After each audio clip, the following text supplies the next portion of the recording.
हिंदी की पाठशाला में आप सभी का हार्दिक स्वागत है। आज हम कक्षा 6 बसंत पुस्तक का पाठ 6 पढ़ने जा रहे हैं, जिसका कि नाम है, क्या नाम है उसका? पार नज़र के। क्या नाम है? पार नज़र के। तो इसमें एक कहानी है और ये जो पाठ है ये आपको पता है बच्चों किसने लिखा है? इस पाठ के जो लेखक हैं उनका नाम है जयंत विष्णु नार्लिकर जी। क्या नाम है? जयंत विष्णु नार्लिकर जी। और इन्होंने ये मराठी भाषा में इसको लिखा था। मराठी भाषा से अनुवाद किसने किया? रेखा देशपांडे जी ने। तो आज हम इसी कहानी को पढ़ते हैं। वह वह एक सुरंगनुमा रास्ता था। आम आदमी के लिए इस रास्ते से जाने की मनाही थी, यानी हर व्यक्ति उस रास्ते से नहीं जा सकता था। इसमें एक कहानी है छोटू की। ये छोटू दिख रहा है आपको? मंगल ग्रह की इसमें कहानी है। पढ़ेंगे तो बहुत मजा आएगा। लेकिन छोटू ने एक दिन अपने पापा का सिक्योरिटी पास हथिया लिया। एक बच्चा है, उसने क्या किया? अपने पापा का सिक्योरिटी पास ले लिया और सुरंग में जा पहुंचा। कहाँ? सुरंग में। उसने सोचा कि मैं भी सुरंग में जाऊंगा, मेरे पापा जाते हैं, देखता हूँ वहाँ पे पापा क्या करते हैं। तो आगे क्या हुआ कि उनकी जो मम्मी थी उन्होंने कहा कि छोटू, कितनी बार कहा है तुमसे कि उस तरफ मत जाया करो, है ना? तो छोटू क्या पूछता है, अच्छा आप मुझसे मना करती हो तो फिर पापा क्यों जाते हैं उस तरफ रोज रोज? उसने अपनी मम्मी से प्रश्न किया। उनकी मम्मी ने कहा, क्या कहा? छोटू की मम्मी ने कहा कि पापा को काम पर जाना होता है। रोजाना यही वार्तालाप हुआ करता था। माँ और छोटू के बीच वार्तालाप का मतलब बातचीत हुआ करती थी। उस तरफ एक सुरंगनुमा रास्ता था। सुरंगनुमा का मतलब सुरंग जैसा। सुरंग नहीं थी लेकिन सुरंग जैसा था। वह छोटू के पापा इसी सुरंग से होते हुए कहाँ जाते थे? काम पर जाते थे। आम आदमी के लिए इस रास्ते से क्या थी कि आने जाने की मनाही थी। चंद चुनिंदा लोग ही इस रास्ते से, सुरंगनुमा रास्ते का इस्तेमाल कर सकते थे। छोटू के पापा इन्हीं चुनिंदा, चुनिंदा का मतलब चुने हुए लोगों में से, यानी सिलेक्टेड लोगों में से एक थे। आगे क्या हुआ कि आज छुट्टी थी। छोटू के पापा घर पर आराम फरमा रहे थे, आराम कर रहे थे। नजरें बचाकर, यानी आंखों से बचकर क्या किया छोटू ने? चोरी छुपे छोटू ने पापा का सिक्योरिटी पास जो था वो हथिया लिया, अपने हाथ में ले लिया और चल दिया। कहाँ चल दिया? सुरंग की तरफ चल दिया। ठीक है, आगे क्या हुआ? वैसे तो उनकी पूरी कॉलोनी ही कहाँ थी? जमीन के नीचे बसी थी। यह जो सुरंगनुमा रास्ता था, अंदर क्या था? अंदर दिए जल रहे थे। सुरंग में अंधेरा होता है, अंदर दिए जल रहे थे।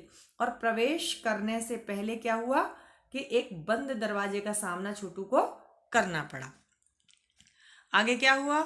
आगे दरवाजे में क्या था? उसने जो अपने पापा का सिक्योरिटी पास लिया था उसमें एक खांचा बना था दरवाजे में, और छोटू ने खांचे में क्या कर दिया? पापा का सिक्योरिटी कार्ड जो लेके आया था वो उसने उसमें डाला। तो क्या हुआ कि दरवाजा तुरंत खुल गया, ऑटोमेटिक खुल गया। छोटू ने सुरंग में प्रवेश किया। फिर क्या हुआ? अंदर वाले खांचे में सिक्योरिटी पास आ पहुंचा, वहां से डाला और दूसरी तरफ से वह पास निकल कर आ गया। छोटू ने क्या किया? छोटू ने उसे उठा लिया। कार्ड उठाते ही क्या हो गया? वहां का दरवाजा बंद हो गया। छोटू ने चारों तरफ नजर दौड़ाई, यानी उसने चारों तरफ देखा कि अब मुझे कहाँ जाना चाहिए। तब क्या हुआ? तो तब ये हुआ कि सुरंगनुमा वह रास्ता कहाँ जाता था? ऊपर की तरफ जाता था, यानी जमीन के ऊपर का सफर आने करने का उसको क्या हो गया? मौका मिल गया छोटू को। मगर कहाँ?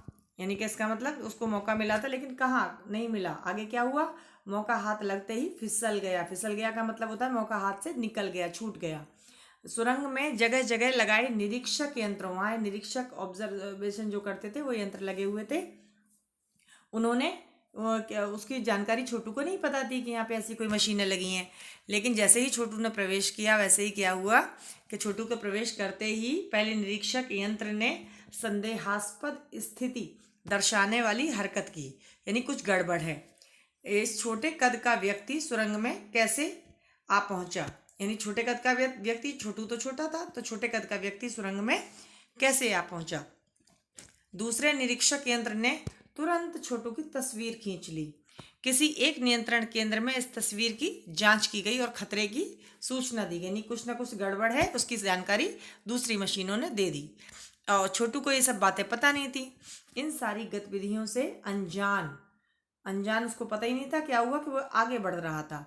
तभी जाने कहाँ से सिपाही दौड़े चले आए। सिपाही आए और सिपाहियों ने क्या किया, छोटू को पकड़कर वापस उसके घर छोड़ दिया। घर पर माँ छोटू का इंतजार कर रही थी।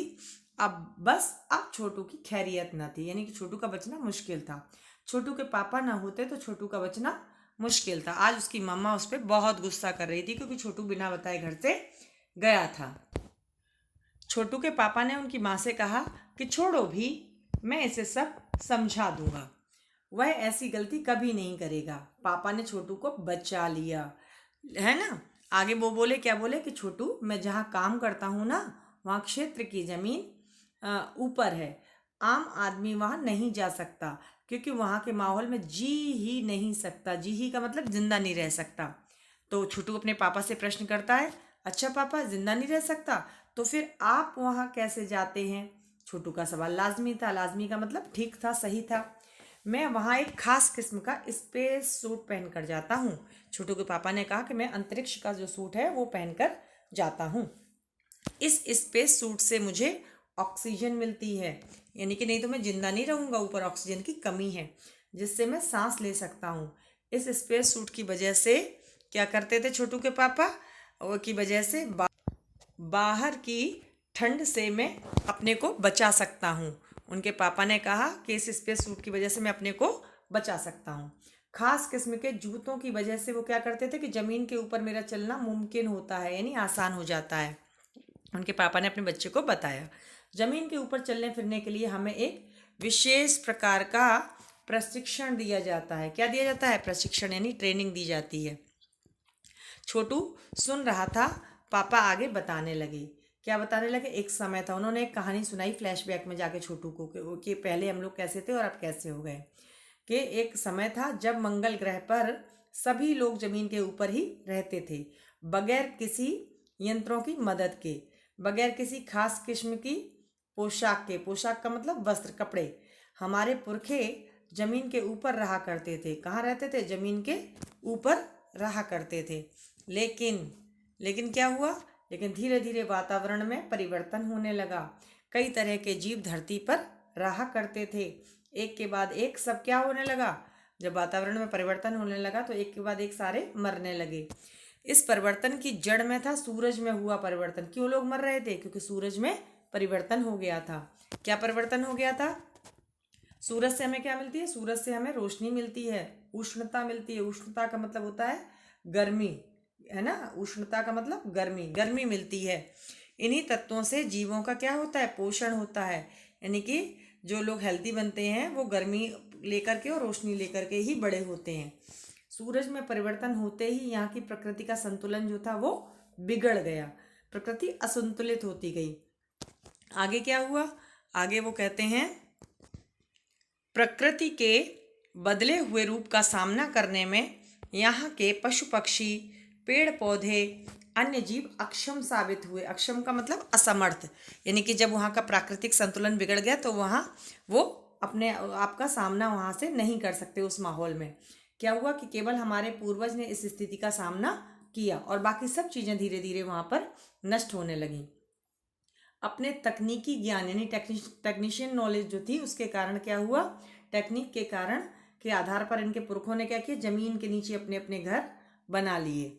जमीन के ऊपर लगे विभिन्न यंत्रों के सहारे, जमीन के ऊपर क्या है? विभिन्न प्रकार की मशीनें लगी हैं।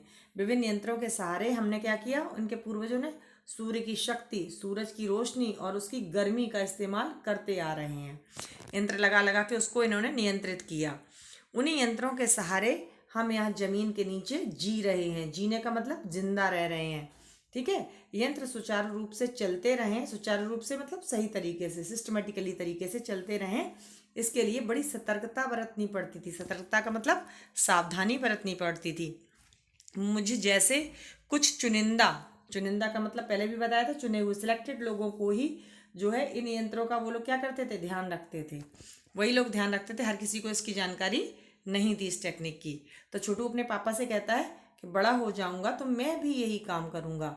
छोटू ने मंशा जाहिर की। मंशा जाहिर की मतलब इच्छा अपनी व्यक्त की, अपना जो मन का उद्देश्य था वो बताया कि पापा मैं भी बड़ा होकर यही काम करूंगा। पापा ने कहा बिल्कुल, मगर उसके लिए क्या करना होगा, खूब पढ़ना होगा और क्या करना पड़ेगा, माँ और पापा की बात सुननी होगी। ये नहीं बिना बताए तुम कहीं भी चले जाओ, ऐसी बात उसकी मम्मा ने उससे कही। दूसरे दिन छोटू के पापा काम पर चले गए। देखा तो कंट्रोल रूम का जो वातावरण था वह बदला बदला सा था। ठीक है, जो उनका कंट्रोल रूम था जहाँ उनके पापा काम करते थे। शिफ्ट खत्म कर घर जा रहे स्टाफ ने क्या किया, वहाँ पे टीवी स्क्रीन की तरफ इशारा किया। स्क्रीन पर एक बिंदु झलक रहा था, कोई पॉइंट दिखाई दे रहा था टीवी कंप्यूटर की स्क्रीन पर, टीवी की स्क्रीन पर।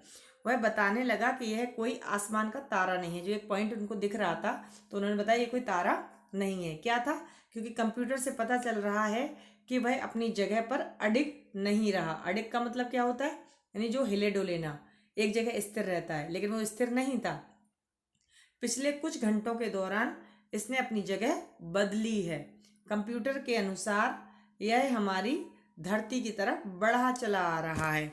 उन्होंने कहा ये जो पता नहीं क्या चीज़ है जो हमारी धरती की तरफ बढ़ी चली। जब छोटू के पापा को ये जानकारी दी गई तो उन्होंने क्या कहा, उन्होंने कहा कि कहीं अंतरिक्ष यान तो नहीं है। छोटू के पापा ने अपना संदेह प्रकट किया। ये आप देख रहे हैं, ये कंप्यूटर या टीवी की स्क्रीन दिख रही है, इसमें ये एक छोटा सा पॉइंट दिख रहा है और ये छोटू के पापा बैठे हुए हैं और छोटू अपने पापा के पास बैठा हुआ है। ठीक है, ये देख रहा है, यहाँ से सारे मशीनों के द्वारा सारा वातावरण देख रहा है। वो कहते हैं कि संदेह हमें भी है। उनके पापा कहते हैं संदेह हमें भी है, आप अब इस पर बराबर ध्यान रखिएगा। छोटू के पापा सोच में डूब गए। वो सोचने लगे कि क्या सचमुच अंतरिक्ष यान होगा, कहाँ से आ रहा होगा। उनके मन में ये प्रश्न उठा कि ये अंतरिक्ष यान यदि है तो कहाँ से आ रहा होगा। सौर मंडल में हमारी धरती के अलावा और कौन से ग्रह पर जीवों का अस्तित्व होगा। अस्तित्व का मतलब यानी उनकी पहचान होगी, यानी हम लोग तो ही हैं, इसके अलावा भी कोई और लोग कहीं रहते होंगे। कैसे हो सकता है, उनके पापा सोचते हैं कैसे हो सकता है, और अगर होगा भी तो क्या इतनी प्रगति यानी इतनी उन्नति कर चुका होगा, इतना डेवलपमेंट कर चुका होगा कि अंतरिक्ष यान छोड़ सके। वैसे तो हमारे पूर्वज ने भी क्या किया, इनके पूर्वज ने, छोटू के पापा के पूर्वज ने, कि हमारे पूर्वज ने भी आगे क्या किया है कि अंतरिक्ष यानों उपग्रहों का प्रयोग किया है ना। अंतरिक्ष यानों का और उपग्रहों का प्रयोग किया था, मगर अब हमारे लिए यह असंभव है। क्यों असंभव है, क्योंकि इसके लिए आवश्यक मात्रा में ऊर्जा तो हो। काश, वो कहते हैं काश हम सब इस नए मेहमान को नज़दीक से, इस नए मेहमान को यानी जो चीज़ उनकी तरफ आ रही थी कि उसको नज़दीक से देखा जा सकता। हाँ, अगर इसी तरफ आ रहा होगा तब यह संभव हो सकेगा कि हम लोग इस यान को देख सकें। अब अंतरिक्ष यान से एक यांत्रिक हाथ बाहर निकला। जब तक वो लोग इस बारे में बात कर रहे थे तो एक यांत्रिक हाथ बाहर निकला। हर पल उसकी लंबाई जो थी वो बढ़ती ही जा रही थी, लंबाई उसकी लगातार बढ़ रही थी। छोटू के पापा ने अवलोकन जारी रखा। अवलोकन का मतलब उसको देखना जारी रखा लगातार कि आगे इसमें क्या क्या हरकतें हो रही हैं। तभी क्या हुआ कि कॉलोनी की प्रबंध समिति की सभा बुलाई गई, एक सभा मीटिंग बुलाई गई। अध्यक्ष क्या कर रहे थे वहां पर, उसमें भाषण दे रहे थे।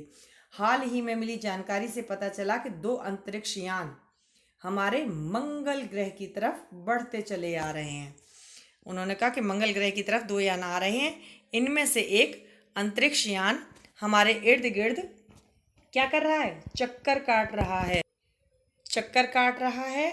और कंप्यूटर के अनुसार ये अंतरिक्ष यान किसी नज़दीक के ही किसी ग्रह से छोड़े गए हैं। ऐसी हालत में हमें क्या करना चाहिए, इसकी कोई सुनिश्चित योजना बनानी जरूरी है। नंबर 1, आपका क्या ख्याल है। वहाँ पर एक नंबर 1 व्यक्ति था, उससे पूछा गया कि आप बताइए कि हमें ऐसी हालत में क्या करना चाहिए। यानी नंबर 1 जो व्यक्ति था, कॉलोनी की सुरक्षा की जिम्मेदारी उसी के ऊपर थी, है ना। कॉलोनी की सुरक्षा की जिम्मेदारी उसी के ऊपर थी। उन्होंने कुछ कागज समेटते हुए बोलना शुरू किया। क्या बोलना शुरू किया, इन दिनों अंतरिक्ष यानों को जलाकर खाक कर देने की क्षमता हम रखते हैं, मगर इससे हमें कोई जानकारी हासिल नहीं हो सकती, यानी हम कुछ जानकारी नहीं ले सकते। हम यानों को नष्ट तो कर सकते हैं। अंतरिक्ष यान बेकार कर जमीन पर उतरने पर मजबूर कर देने वाले यंत्र हमारे पास नहीं है। मैं उनको जानबूझ के जमीन पर उतारूं और फिर उनको नष्ट कर दूं, है ना। हालांकि अगर ये अंतरिक्ष यान खुद ब खुद जमीन पर उतरने लगे तो उन्हें बेकार कर देने की क्षमता हम में अवश्य है। मेरी जानकारी के अनुसार इन अंतरिक्ष यानों में सिर्फ एक यंत्र है, किसी तरह के जीव सवार नहीं है। वो कहता है नंबर 1 वाला जो आदमी जिसके ऊपर सिक्योरिटी की जिम्मेदारी थी कि इसमें कोई भी व्यक्ति मौजूद नहीं है, केवल यान है, मशीन है, इसके अलावा इसके अंदर कोई नहीं है। नंबर 1 की बात सही लगती है। नंबर 2 एक वैज्ञानिक थे। नंबर 1 के ऊपर तो सिक्योरिटी का इंतजाम था और नंबर 2 कौन थे? एक वैज्ञानिक थे। वे बोले हालांकि यंत्रों को बेकार कर देने की क्षमता में भी खतरा है, क्योंकि इनके बेकार होते ही क्या होगा कि दूसरे ग्रह के लोगों को हमारे बारे में पता लग जाएगा, हमारे बारे में जान जाएंगे। इसलिए मेरी राय में हमें सिर्फ क्या करना चाहिए? अवलोकन करना चाहिए, ध्यान से केवल इन यंत्रों को, इन मशीनों को देखना चाहिए। जहाँ तक हो सके हमें अपने अस्तित्व को यानी अपनी पहचान को छुपाए ही रखना चाहिए, कोई जान ना जाए हमारे बारे में, क्योंकि हो सकता है जिन लोगों ने अंतरिक्ष यान भेजे हैं वे कल को इससे भी बड़े सक्षम अंतरिक्ष यान भेजें, यानी और बड़ी चीज़ें भेजें और यहाँ की जानकारी जुटाएं, है ना। हमें यहाँ का प्रबंध कुछ इस तरह रखना चाहिए कि जिससे इन यंत्रों को यह गलत फहमी हो कि इस जमीन पर कोई भी चीज़ इतनी महत्वपूर्ण नहीं है, क्योंकि अगर हम ऐसा इनको नष्ट कर देंगे तो उनको लगेगा यहाँ कुछ ज़रूरी चीज़ें हैं, इसीलिए इन्होंने इस चीज़ को नष्ट कर दिया, जिससे वे इसका लाभ उठा सकें। अध्यक्ष महोदय से मैं यह दरख्वास्त करता हूँ, दरख्वास्त का मतलब यह प्रार्थना करता हूँ कि इस तरह का प्रबंध हमारे यहाँ किया जाए। नंबर 3 सामाजिक व्यवस्था का काम देखते थे। नंबर 1 व्यक्ति थे वो तो सिक्योरिटी देखते थे, और नंबर दूसरे जो व्यक्ति थे वो वैज्ञानिक थे, और नंबर 3 के जो व्यक्ति थे वो सामाजिक व्यवस्था देखने का काम करते थे, है ना। उनकी बात के जवाब में अध्यक्ष बोलने ही जा रहे थे कि क्या हुआ? फोन की घंटी बजी। फिर देखते हैं फोन की घंटी बजने के बाद क्या होता है। फोन की जब घंटी, अध्यक्ष ने चोंगा उठाया। 1 मिनट बाद सभा को संबोधित करते हुए उन्होंने कहा, क्या कहा उन्होंने कहा, भाइयों, अंतरिक्ष यान क्रमांक 1 हमारी तरफ उतर चुका है, यानी उनकी तरफ उतर के आ चुका है। फिर क्या हुआ? वह छोटू के लिए बहुत ही महत्वपूर्ण दिन था। छोटू अपने पापा के साथ वहां पहुंचा हुआ था कंट्रोल रूम में, पापा उसे कंट्रोल रूम ले गए थे। यहाँ से अंतरिक्ष यान क्रमांक 1 साफ नजर आ रहा था। कैसा अजीब लग रहा है यहाँ, इसके अंदर क्या होगा पापा? छोटू ने अपने पापा से पूछा। अभी नहीं बताया जा सकता, दूर से ही उसका निरीक्षण यानी ऑब्जर्वेशन सुपरविजन उस पर किया जा रहा है, इसका कार्य जारी है, उस पर बराबर हमारा ध्यान है और उसके हर अंग पर हमारा नियंत्रण है, यानी उनके पापा का कंट्रोल था हर चीज़ के ऊपर। वक्त आने पर हम अगला कदम उठाएंगे, छोटू के पापा ने बताया छोटू को। उन्होंने छोटू को एक कंसोल दिखाया जिस पर कई बटन थे। ये आप देख रहे हैं चित्र में, ये है कंसोल। इसमें आप देख रहे हैं बहुत सारे तरह तरह के बटन हैं, बड़े छोटे और बड़े, है ना। अब क्या हुआ? अंतरिक्ष यान, ये रहा अंतरिक्ष यान। इससे ये देखो, ये हाथ जैसी कोई चीज़ बाहर निकल रही है, आप देख रहे हैं चित्र में। आपके पास अगर पुस्तक होगी तो आप उससे भी देख सकते हैं। तो अंतरिक्ष यान बाहर निकला। अब अंतरिक्ष यान से एक यांत्रिक हाथ बाहर निकला। हर पल उसकी लंबाई जो थी वो बढ़ती ही जा रही थी, लंबाई कम ही नहीं हो रही थी। वह शायद जमीन तक पहुंचकर मिट्टी उकेर लेना चाहता था, यानी जो यांत्रिक हाथ बाहर निकला था वह मिट्टी लेना चाहता था। सब लोग स्क्रीन पर दिखाई दे रही अंतरिक्ष यान की इस हरकत को ध्यान से देख रहे थे, सिवा एक के। वो एक कौन था? वो एक छोटू था। छोटू का सारा ध्यान कंसोल पैनल पर था जिसमें बहुत सारे बटन दिखाई दे रहे थे। कंसोल का एक बटन दबाने से अपनी इच्छा को वह रोक नहीं पाया। अचानक क्या हुआ? उसने कंसोल का बटन दबा दिया और वह लाल बटन उसने उसे बरबस ही उसकी तरफ खींच रहा था। और सहसा क्या हुआ कि छोटू ने वो घंटी दबा दी, लाल बटन उसको दबा दिया और सहसा खतरे की घंटी बजी। यानी जब भी मशीनों में कुछ भी उल्टा सीधे बटन हम दबा देते हैं तो गलत हरकत होती है। सबकी निगाहें कंसोल की तरफ मुड़ी।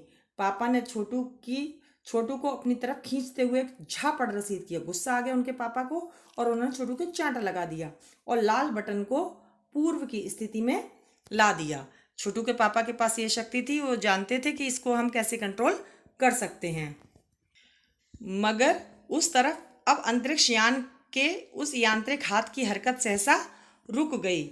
यंत्र जो था वो कैसा हो गया था? बेकार हो गया था। उधर पृथ्वी पर national aeronautics and space administration, यानी जिसको नासा कहते हैं, द्वारा प्रस्तुत वक्तव्य ने सबका ध्यान अपनी ओर आकर्षित कर लिया, सबका ध्यान अपनी ओर खींच लिया। आकर्षित करने का मतलब खींचना। मंगल की धरती पर उतरा हुआ अंतरिक्ष यान, क्या नाम था उसका? वाइकिंग, है ना। वाइकिंग अपना निर्धारित कार्य कर रहा था। हालांकि किसी अज्ञात कारणवश अंतरिक्ष यान का यांत्रिक हाथ जो था वो कैसा हो गया था? वो बेकार हो गया था, है ना। अंतरिक्ष यान हाथ बेकार हो गया। नासा के तकनीशियन इस बारे में जांच कर रहे हैं तथा इस यांत्रिक हाथ को दुरुस्त करना मतलब ठीक करने के प्रयास भी जारी है। इसके कुछ ही दिनों बाद पृथ्वी के सभी प्रमुख अखबारों में छपा, क्या खबर छपी पृथ्वी के अखबारों में?